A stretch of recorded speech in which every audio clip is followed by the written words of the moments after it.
아까도 이야기를 했습니다만은 고은 선생의 현창 사업을 하는 10개 시도의 인문연합에 가면 빠지지 않고 돌에 새겨놓은 글이 꼭 있습니다. 인기백천이다 하는 거잖아요. 현두자고는 글이 어려워서 뭐 써서 있는 데가 거의 없는데 임백기천이라는 글은 간 데마다 돌에 새겨놨어요. 아버지가 12살 먹는 어린아이를 너도 채시제, 내 육두품이다. 중국 가서 10년 안에 가격 갚지 못하면 내 아들이 아니고 너는 채씨가 아니야. 아버지가 그러니까 아버지의 뜻을 이루기 위해서, 양지의 효를 이루기 위해서 열심히 공부했는데 어떻게 했느냐.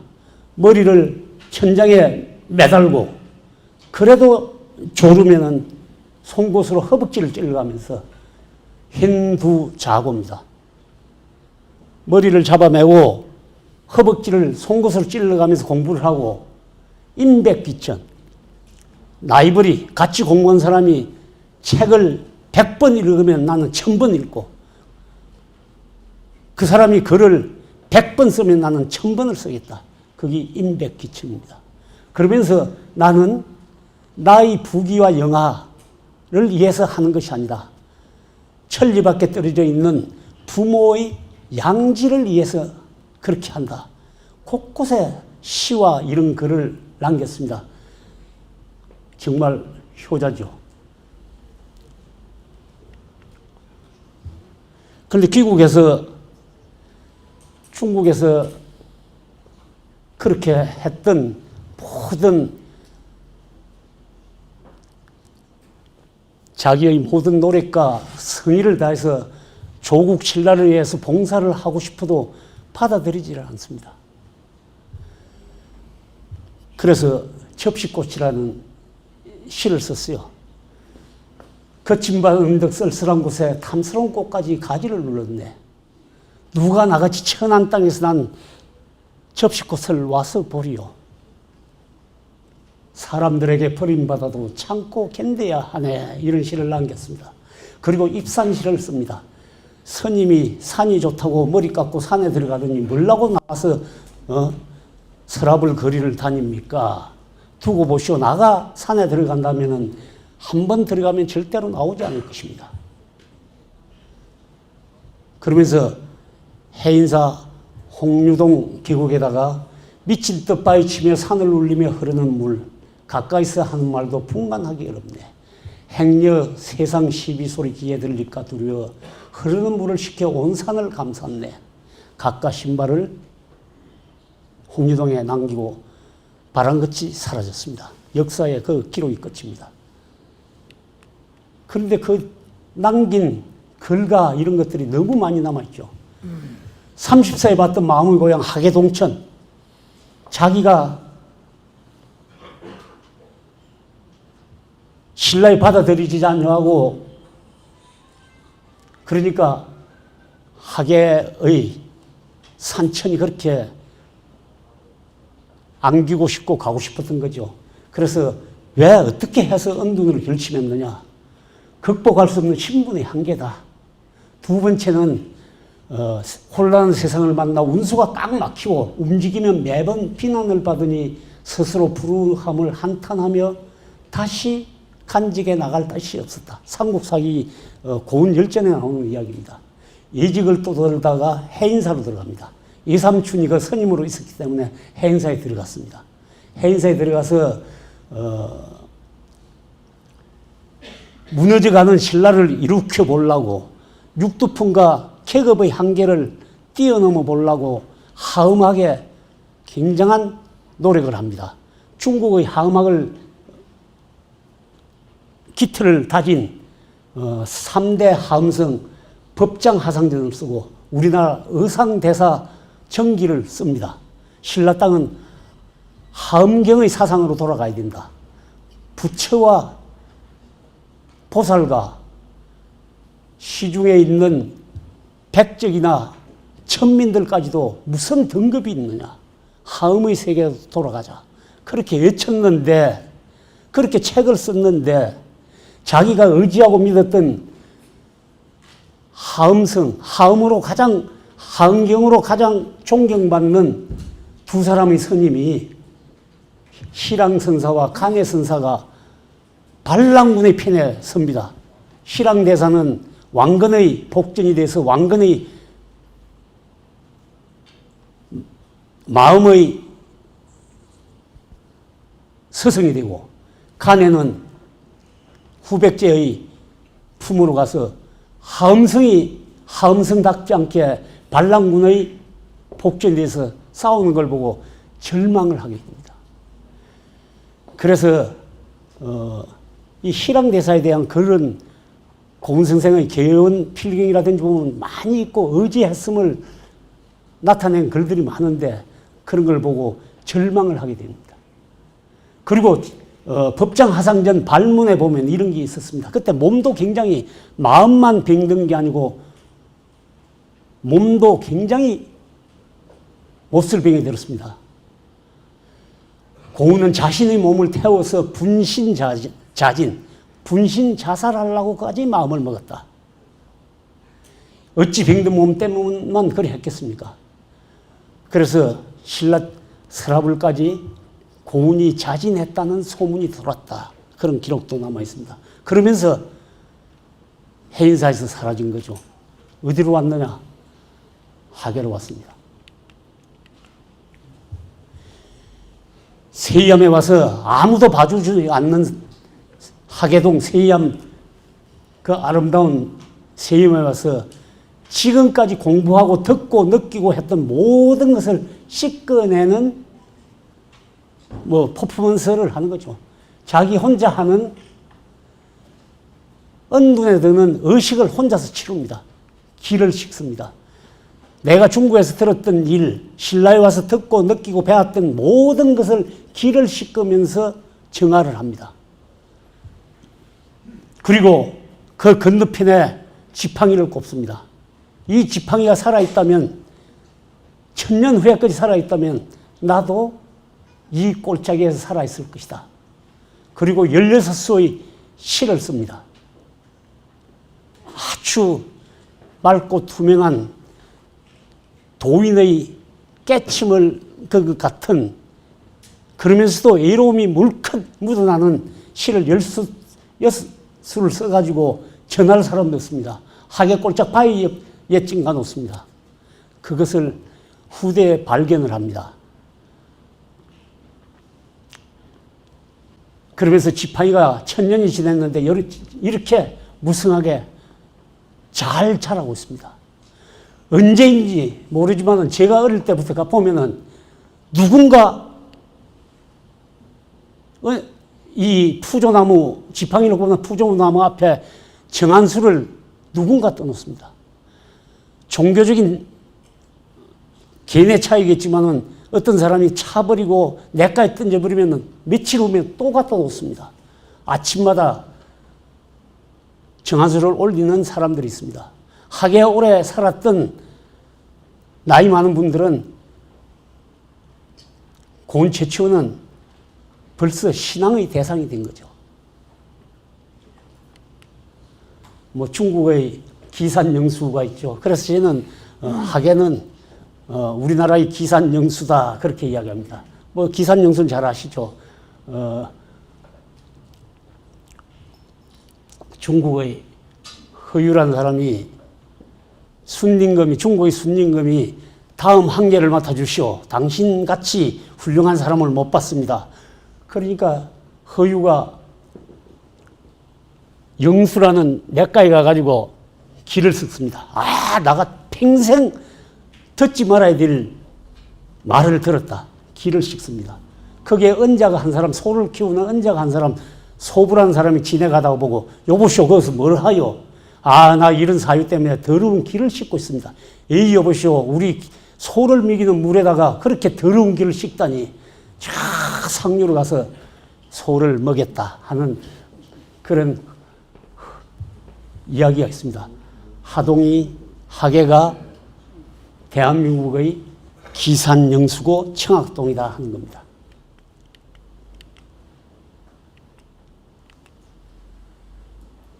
시진핑이가 장택미도 그랬지만 시진핑이가 우리나라 대통령을 만날 때마다 중국과 한국의 오랜 인연, 좋았던 관계 이런 걸 이야기하면서 항상 고은치중생의 시를 이야기해요. 그러면 우리나라 신문에 대서특필이 되죠. 대서특필이 되는데 또 한편으로는 동북공정 이야기만 나오면 막 핏대를 팍 냅니다. 일본 놈들이 뭐 독도를 이러더니 중국에서 뭐 고구려가 자기 땅이라고 막 핏대를 냅니다. 그거는 중국의 탐원공정이라는 중국 공산당의 오랜 목표가 있습니다. 세계의 중심, 중국이다. 모든 문명, 중국에서 생겼다. 모든 길은 로마가 아니고 중국을 통해야 된다 하는 존화양이라든지 하이동근 1대1로 굴기의 를 위한 거예요. 동북공정, 서남공정, 서북공정은 그 중에 작은 부분입니다. 탐원공정이라고 합니다. 그건. 모든 세계의 역사와 문화와 인류의 생긴 것까지가 전부 중국이다. 이런 거예요. 그러면서 박근혜 대통령 만나가지고 동국 하계동에 빌천지가 있고 뭐 인연이 어떻고 해놓고 시진핑이가 미국 가서 미국 대통령 만나가지고 조선은 대대로 중국의 뭐 이랬습니까? 속국이었다. 그렇게 이야기했잖아요.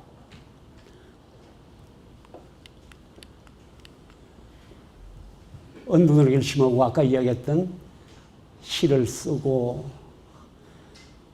그런 글들을 너무 많이 남겼습니다. 그리고 오늘 이야기하고 싶은 것은 하동과 고은선생의 신선에 대한 거죠. 고은선생이 정말 신선이 되었느냐, 신선이 있느냐. 이 시대, 과학의 시대에 신선이 있다고 단어는 못하지만은 고은선생의 신선이라는 글들이 너무나 많다. 아까도 봤지만 이륙 선생도 그랬고 김종식 선생도 그랬습니다. 그리고 학예는 고은선생이 신선이 되었다고 고은선생 자필로 썼다는 석각 글씨가 있어요. 학예 토착 주민들은 이상한 글이 써져 있다. 글씨 굼특이라 그랬고 식자들은 거기 고은선생이 남긴 덕선처다. 뭐 그렇게 이야기합니다. 97년에 하동군에서 비지적 문화재, 알려지지 않은 문화재를 발굴해서 책으로 내자 했을 때 학예 걸 전부 제가 정리로 안내를 했습니다. 그때 제가 처음으로 이걸 썼더니 너무나 많은 사람들이 이 바위에 와서 탁본을 했기 때문에 막 바위가 반질반질 질이 납니다. 그래서 이 덕선치에 대해서 어떤 학자는 논문을 쓰고 책을 내고 해가지고 이거는 고은선생의 유적이 아니고 서산대사의 유적이다. 택도 아닌 그런 주장을 하는 학자도 있습니다. 그래서 이 기회에 고은선생 덕선치에 대한 토박이의 해석을 저희 주장도 들어있지만은 학에서 대대로 전해 내려오는 이야기입니다. 그 바위에 이렇게 네 자가 적혀 있습니다. 전자 같은 글씨 하나 있고 뚝 떨어져서 세 자가 쓰여져 있습니다. 학에서 아까 길을 씻었다고 하고 지팡이를 꼽았다는 그 세이암에서 단천이란 마을을 들어가다 보면은 냇가 가운데 바위가 있어요. 소나무가 우겨 있고 아주 경치가 아주 좋습니다. 그 바위 뒤편에 이렇게 새겨져 있습니다. 그래서 이걸 보면 어떻게 해석을 하느냐. 왼쪽에 가장 떨어져 있는 글씨는 천자가 아닙니다. 파자를 하면 인왕입니다. 사람의 왕. 사람의 왕. 왕이 전부 사람이잖아요. 그 당시에 공선생이 사람의 왕이라는 뜻은 어디냐. 임금이 있는 경주의 서울 서랍을 왜 멀리 한자를 뚝 떨어뜨려 놨느냐. 거기에서 멀리 떨어져 떠나왔다는 거죠. 떠나왔다. 두 번째 글은 무엇이냐. 배설과 모든 것을 버리고 온 내가 뭘 하러 왔느냐? 산인의 왕이 되겠다. 산자 위에 사람이 있으면 신선선자입니다. 옛날 신선선자. 나는 신선의 왕으로 살겠다. 신선의 왕이 되겠다. 뭐 시간이 없어서 간단하게 설명하겠습니다. 세 번째 글자가 제일 논란의 대상이 되는 겁니다. 이걸 흥자다 뭐다 밑에 있는 자는 천자 하늘 천자죠. 위에 자가 흥자라고 이야기하는데 흥자가 아닙니다. 설문해자라든지 최남선 선생의 당군론에 보면은 설문해자에 보면은 신선선자와 통하는 글자로서 여자가 있다. 이 글자입니다. 여자가 있다. 여자입니다. 여자고 밑에는 천자입니다. 하늘에 오르는 신선선자와 같은 선자로서 하늘에 오르겠다는 뜻입니다.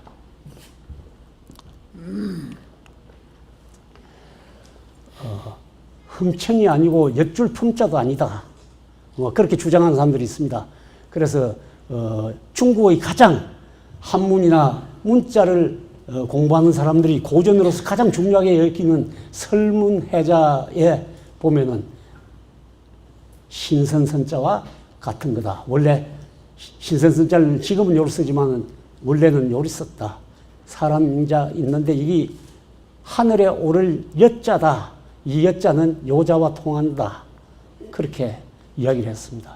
그래서 이 위에 있는 자 이거는 하늘에 오르다. 높이 오른다. 성고한다 하는 여자다.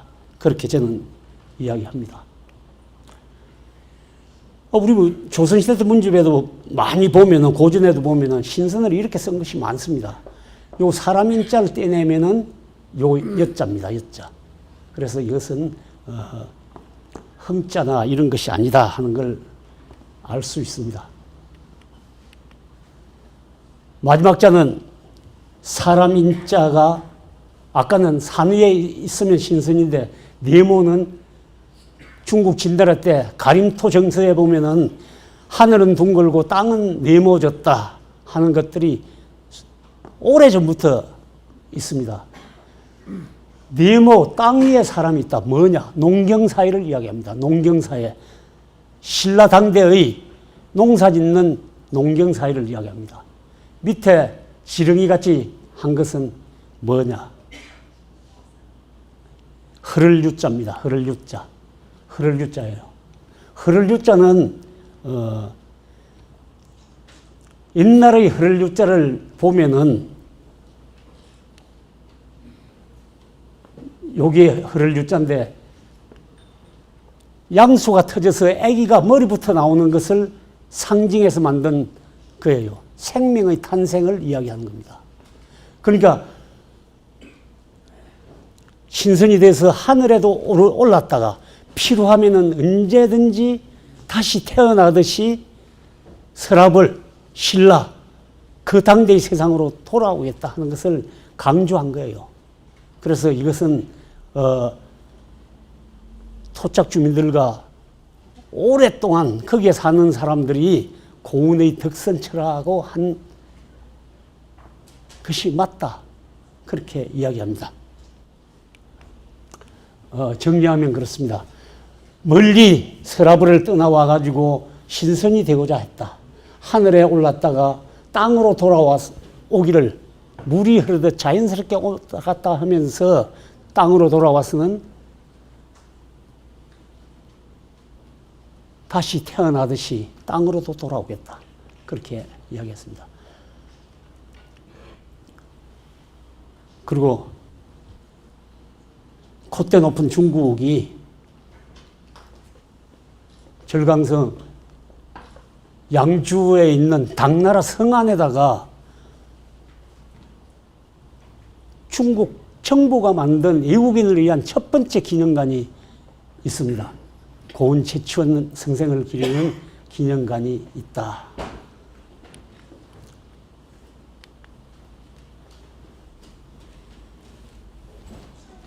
유명한 우리 유자들의 기록에 보면은 고운 선생이 지금도 지리산, 특히 하계 청학동에 살고 있다 하는 기록들이 너무나 많이 나와 있어요. 그래서 유목민 선생도 시에 보면은 고은 선생이 신선이 되었고 뭐 이런 기록들이 너무나 많은데 꼭 신선이 정말 있느냐 없느냐 따질 게 뭐였느냐 그런 시도 남겼는데요. 지금 이 시대에 신선이 있느냐 없느냐 그렇게 질문을 한다면 저는 답변을 못하지만은 그 유명한 분들의 기록에 우리 고전에 고은은 신선으로 살고 있다 하는 기록들이 너무나 많다는 걸 이야기를 할 수 있습니다. 뭐 전부 고은이 살아있다는, 지금도 하계 가면 살아있고 잘하면 만날 수 있다는 그런 기록들입니다. 그래서 아까 이야기했던 세상을 버리면서 전할 사람도 없어가지고 16수로의 시를 남긴 첫 번째 시는 여러분도 많이 들어봤을 겁니다. 우리나라 하계동은 항아리 속의 별천지란에 신선이 사는 곳이죠. 신선이 옥베개를 밀치니 훌쩍 뭔가 세월이 천년이 흘렀구나 하는 시 18수인데 지금 산실되고 8수만이 남아 있습니다.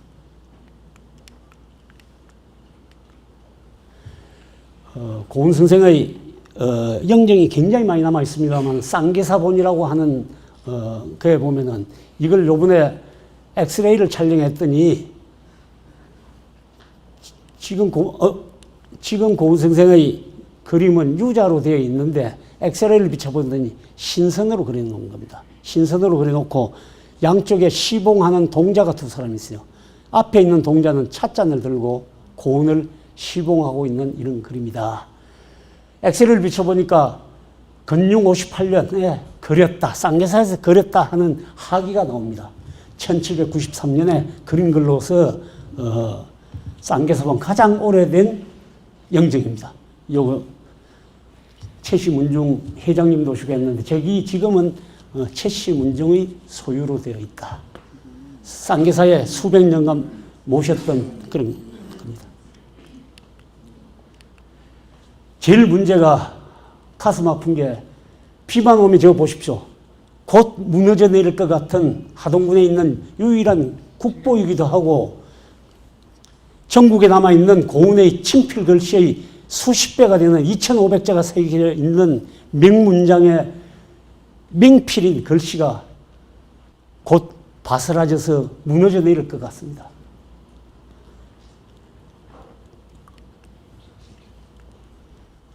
그래서 제가 고은 선생이 신라 때 남긴 4개의 비를 사삼비명이라고 합니다. 사삼비명 중에 다른 3개의 비석은 어떻게 보존되어 있는가를 제가 사진으로 보여드리는 겁니다.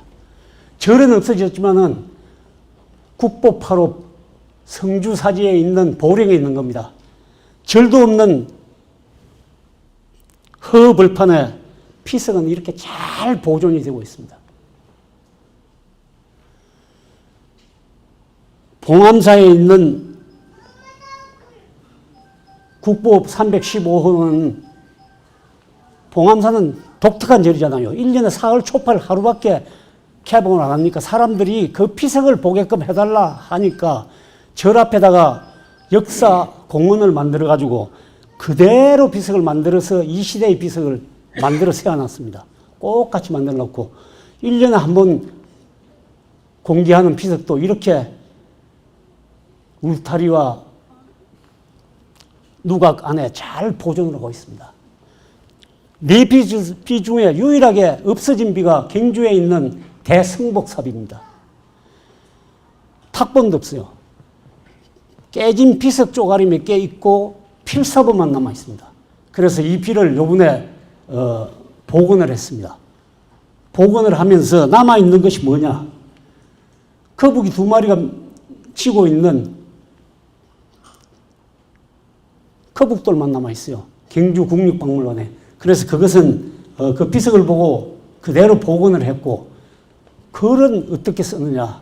이 시대에 붓글씨 잘 쓰는 사람들 보고 써라 할 수도 없고, 쌍계사 글씨에서 필사본가 대조를 하면서 쌍계사 저 위에서 한자 한자씩 집자를 해서 글자를 완성을 했어요. 그러니까 피석의 제일 위에 이수라 그러죠. 이수를 만들 방법이 없습니다. 그때 사진이 있는 것도 아니고 그림이 있는 것도 아니고. 그래서 만들면서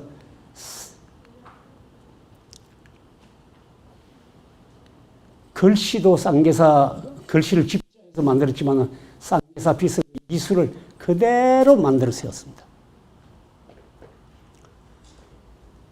쌍계사비 빨리 봉암사나 보령같이 하나 만들어 세우고 지금 있는 것은 박물관 실내로 모셔야 됩니다.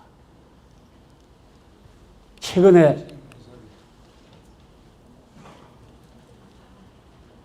함양에 고운성생의 역사 공원을 만들었습니다. 거기에 가보신 분은 알겠습니다만 실내에 쌍계사 진감선사비를 2분의 1 크기로 만들어가지고 보존을 하고 있습니다. 쌍계사비는 빨리 복원을 보존 대책을 세워야 된다. 그렇게 오늘 이 자리를 빌어서 이야기를 합니다.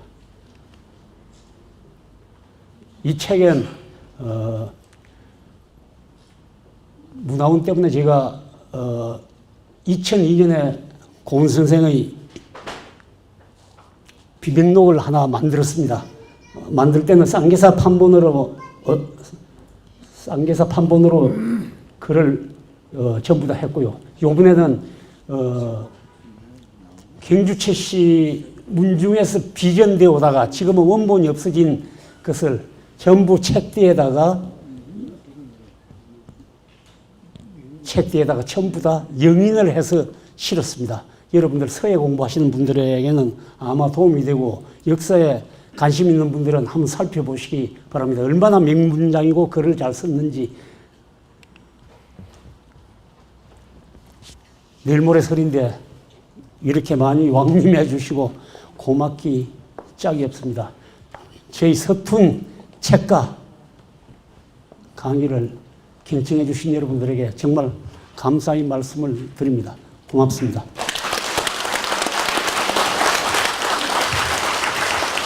오늘 명의 강의를 해주신 김종인 명의께 다시 한번 큰 박수 부탁드리겠습니다. 네. 오늘 그러면 그 강의 들으시고 혹시 작가님한테 질문이 있으신 분 혹시 계십니까? 질문 있습니다. 국보 때문에 내가 좀 말씀드릴게요. 제가 2012년도 도에 국장을 할 때에 이 문화재청에서 돈을 사먹어가지고 아까 진보는 안에 실내로 옮기고 모형을 그대로 세워서 하자 이렇게 해서 협의했는데 절에서 손동문 되고 있습니다. 이게 제가 그때 당시 주지 방장 스님 이래가지고 결국 돈을 반납보고 말았습니다. 이런 안타까운 일이 있었고 이 부분은 뭐 군수 혼자의 힘으로 될 수 없어요. 왜냐하면 국보기 때문에 군수가 마음대로 할 수 없다. 또 관리를 하고 있는 절에서도 협조가 돼야 돼요. 그래서 제가 뭐 행편이 되면 임기 안에 이걸 처리하려고 지금 생각을 하고 있는 겁니다. 저도 갈 때마다 내가 그에 눈을 못 주겠어요. 왜? 파손되는 게 지금 너무 눈에 한 해 한 해가 달라지거든요. 이끼도 끼고 비가 오면 그대로 다 맞잖아요. 그래서 여러분들이 걱정하실까 싶어서 제가 누구보다도 잘 알고 벌써 10년 전에 이걸 그대로 옮기고 이 모형을 그대로 세우자 했는데 이게 안 됐다. 그래서 최근에는 그러면 뭐 유리각을 그대로 맞춰서 세우면 어떻겠느냐 보니까 그것도 절 앞이라고 안 되냐. 그래서 어쨌든 제가 답을 구해가지고 조치를 한다는 걸 말씀드리는 겁니다. 네.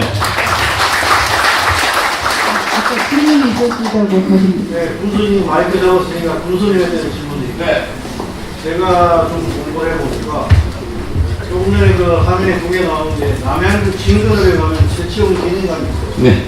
그다음에 조금 전에 나오는데 함양행 길에서 가면 최치용 문화관이 두 개가 있고 또 경북 장성에 가면 최치용 문화관이 또 있어요. 그다음에 전라도 다운하면 문산 고군산에 가면 문상성이라고 거기도 최치용 문화관이 있어요.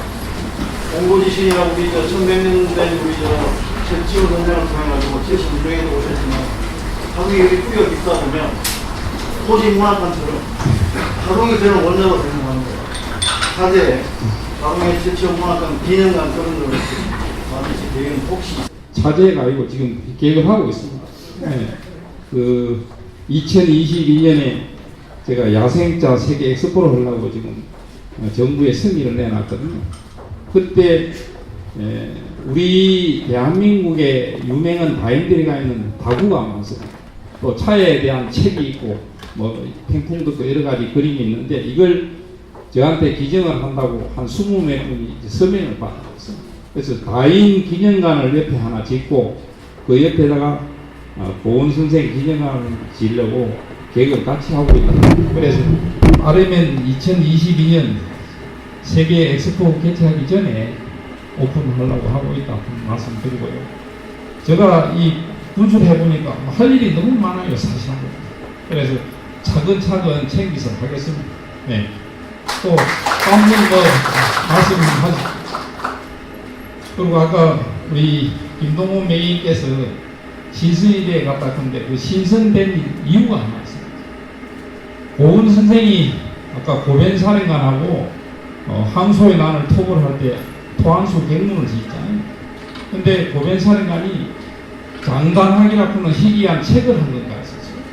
근데 그 책을 고변사령관이 해석을 보냈는데 우리 고은 선생이 그 책을 해석을 했는데 그 내용이 뭐냐 하면 유체 이탈을 하는 항우예요. 그래서 육신은 저기 있고 영혼이 나가서 구경을 하고 또 다시 들어오고 이런 항우이라고. 그걸 우리 고은 선생님이 대한민국 최초로 옮겼고 그 책을 올 때에 아까 30살에 왔다 보는데 쟤는 35살에 들어온 걸 알고 있거든요. 어쨌든 그분이 책을 가와서 대한민국에 가왔는데 조선시대 때 구례 부사가 그 책을 번역을 하다가 한양을 어디로 줬다 그런 이름이 있습니다. 그래서 저는 그 책도 찾아야 되고 아까 1700년대에 그 영정이 있는데 이전에 영정이 또 하나 있거든요. 그것도 좀 찾아내야 돼요. 그리고 이런 걸 지금까지 관심이 없어서 나왔는데 저는 이걸 알고 지금 찾으려고 여러 군데 수송을 해놓고 국립박물관까지 지금 그 컨택을 하고 있습니다. 그래서 이런 부분이 하나하나 나오면 우리가 실제적인 고은 선생이 왜 하동에 왔는지를 명백히 알 수 있는 길이 생깁니다. 그래서 그 정도로 제가 말씀드리겠습니다. 리더 없으십니까? 오늘 이렇게 바쁘실 건데 귀한 시간 내주셔서 고맙습니다. 앞으로 설날이 얼마 안 남았는데 하동 또 잊지 말고 기억해 주시고 조심히들 돌아가십시오. 고맙습니다.